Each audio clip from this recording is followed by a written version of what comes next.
magandang umaga po sa ating lahat. Mga boss, nandito pa rin po tayo. Tuloy po tayo sa Seaborn Operation. Kasama po ang inyong lingkod ng Bantay Dagat ng Calawag, kung saan sinasakatuparan po ang Seaborn Patrol Operation.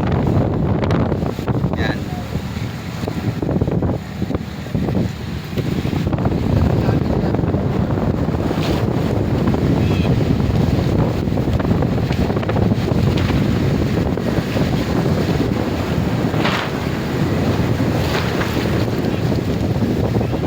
Siyempre sa pangunguna po yan ng ating municipal agriculturist, ang napakasipag, walang iba kundi si Ma'am Maybel Espino, at ang Maritime Calawag, katuwang po sa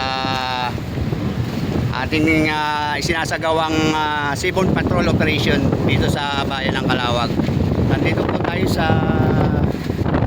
tapat ng Santo Angel, malapit po sa Pulong Pasig. Ayan mga boss, kung inyong mapapansin na halos lahat kami nakakaputi. Sobrang lalaki po ng alon, tapos inabot po kami ng napakalakas na ulan. Kung tawagin po dito sa amin ay subasco.